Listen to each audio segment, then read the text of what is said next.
Mobile की ऐसी लत जो बाप ने ले ली अपने बेटे की जान। बाप ने मर्डर कर दिया अपने बेटे का। किस लिए? एक मोबाइल के लिए। थाना निवोली, गांव धुलकोट, जिला बुरहानपुर, मध्य प्रदेश। राम राम सबको। मैं आपका दोस्त अंकित कुमार आज आपके सामने एक कहानी लेके आया हूँ जो सच्ची घटना है।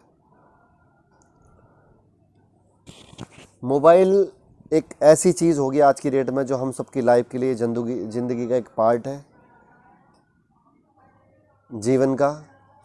लेकिन कहीं ना कहीं ये नुकसानदायक भी हमारे लिए है।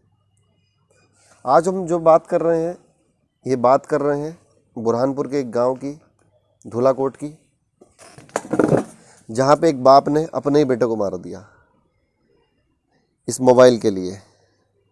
रामकृष्ण नाम का लड़का है, रामकृष्ण चौहान, उम्र 23 साल, पोस्ट ग्रेजुएट पढ़ा हुआ। दिसंबर में रिश्ता हो गया, फरवरी में शादी थी। रात को 8 बजे खाना खाने के बाद घर से निकलता है और गायब हो जाता है। उसकी छोटी बहन है कृष्णा, मोहल्ले में जाती है, पूछती है सबसे कि आपने रामकृष्ण को देखा है कहीं पे। पास पड़ोस में पता करती है, लेकिन सब बोलते हैं कि हमने तो नहीं देखा, वो तो आया नहीं इधर खाना।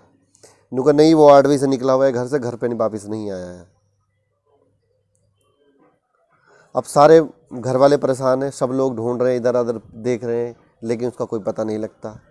8 बजे से 9 बज गए, 10 बज गया, 11 बज गया, 11:30 बजे लोग सब इकट्ठा होते हैं, मोहल्ले वाले, परिवार वाले, और थाने में जाते हैं FIR लिखाने के लिए कि हमारा बेटा गुम है, लेकिन पता नहीं लग रहा, खाना खा नहीं। पुलिस वाले भी वो सोचते भी, क्योंकि 24 घंटे पहले FIR गुमशुदगी का नहीं होता है, पुलिस वाले भेज देते, बोला ठीक है आप बात करते हैं, सुबह देखते हैं। ऐसे करके रात निकल गया। सुबह 3 जनवरी है, 3 जनवरी 2022। परिवार वाले फिर गुमशुदगी रिपोर्ट दर्ज कराते हैं। 3 निकल गया, 4 निकल गया, 5 जनवरी आ गया, लेकिन लड़के का कोई पता नहीं है। और 5 जनवरी को दोपहर 11-12 बजे के आसपास एक नदी बहती है पास में, उसमें लाश मिलती है। लाश के हाथ बंधे हुए हैं और पैर बंधे हुए रस्सी से। ऐसा लगा किसी ने उसको फेंका गया हो। गांव वाले दौड़ के पहुंचते हैं, पुलिस भी आती है, देखती है, और देख के पहचान लेते हैं कि ये तो रामकृष्ण की डेड बॉडी थी।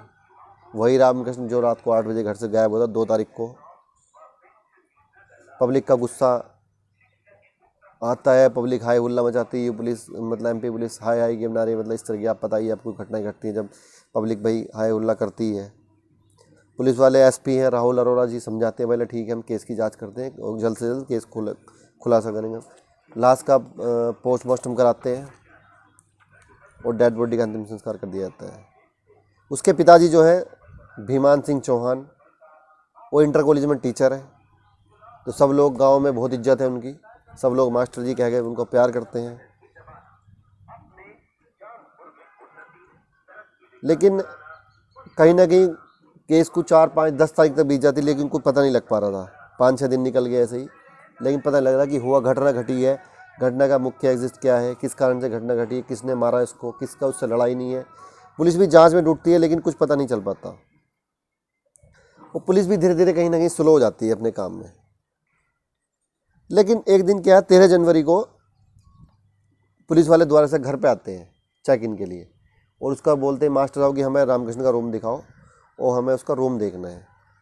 रूम देख के वो चेक इन करते हैं, वहाँ भी कोई ऐसी उसको चीज़ कोई नहीं मिलती है। मोबाइल से कॉल डिटेल उसका निकाल जाता है। कॉल डिटेल में पता लगता है कि वो लड़का किसी लड़कियों से बात करता है, 2-4 लड़कियों से उसके कनेक्शन थे, उनसे बातें करता था वो। लेकिन जब वे जाते हैं, देखते हैं कि बाथरूम के पास एक थैला टंगा हुआ है और थैले में एक रस्सी लटक रही है।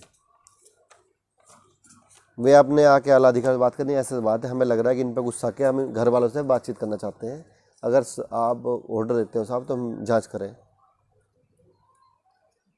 पुलिस SP साहब बोलते हैं ठीक है आप जांच करो। उसके पिताजी को बुलाया जाता है, पिताजी मना कर देते हैं। माँ को बुलाया जाता है, माँ भी इस तरह कोई सही जवाब नहीं दे पाती। आखिरकार उसकी बहन को बुलाया जाता है, और बहन को बोलते हैं कि तुम्हारे माता पिता ने जुर्म कबूल कर लिया है, तुमने अपने भाई को मारा है, अब तुम बता दो, नहीं तो तुम्हें जेल होगी, उनको छोड़ दिया जाएगा, उन्होंने तुम्हारा नाम लिया है। लेकिन वे पुलिस वाले मारते तुक्का है वहाँ पे, और तुक्का कहीं ना कहीं उनका सटीक बैठ जाता है।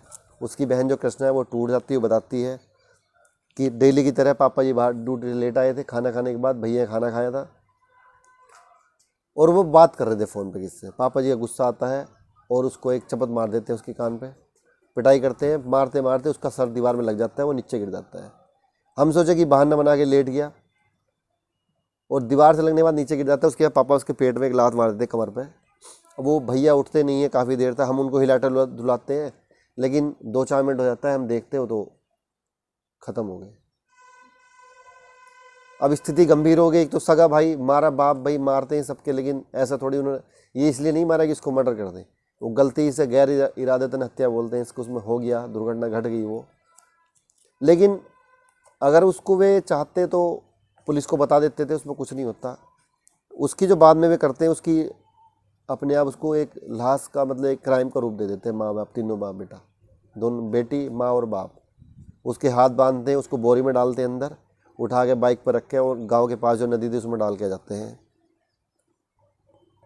तब पुलिस को केस खुल जाता है, पुलिस तीनों को हिरासत में ले लेती है और मुकदमा दर्ज हो जाता है। ये एक हत्या हुई थी, एक्सीडेंटल हुई थी। अगर वे चाहते पुलिस को बताते, पुलिस को इन्फॉर्म करते, मोहल्ले वाले बताते कि ऐसे घटना घट चुकी है, तो उसमें कुछ नहीं होता। लेकिन उन्होंने क्या करा, उन्होंने हत्या हो गई, चलो वो ठीक है, जैसे भी हुआ, धोखे में हुआ, जैसे भी कुछ हुआ है, उसका मतलब ये नहीं था कि आप उसको, उसकी लाश को एक तरह से फेंक दो उठा गए, या उसको, मतलब वो एक साजिश हो गई बाद में ना, इसलिए उसको विभिन्न धाराओं में चालान करके जेल भेज दिया गया, और बाप बेटी और माँ तीनों जेल में है। अब मोबाइल का मेरा मतलब कहानी का ये है कि भाई मोबाइल तो देखो सबको ही रखते हैं, जीवन का एक पर्याय है, आज की डेट में एक जरूरी अंग है मोबाइल अपने जीवन में। कि बच्चा कोई छोटा हो चाहे बड़ा, मोबाइल के आजकल सभी के होमवर्क वगैरह, आजकल लॉकडाउन पर सभी के काम आजकल मोबाइल से चल रहा है। तो ये नहीं है कि आप उसका गलत तरीके से इस्तेमाल करो, या माँ बाप कहीं ऐसी गलत जगह मार दें। माँ बाप किसी का बुरा नहीं सोचते हैं, कभी भी भला ही सोचते हैं। वो हमारे ऊपर डिपेंड है कि हम उस तरह किस तरह ले रहे हैं।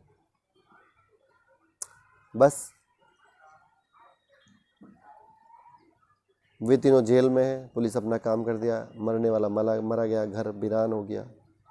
तो कुल मिला के भाई मोबाइल चला रहे हो, सही जगह उसका यूज़ करो, गलत कामों में से इस्तेमाल मत करो, अपने माँ बाप को परेशान, रिश्तेदार को परेशान मत करो। धन्यवाद आपका कहानी सुनने के लिए।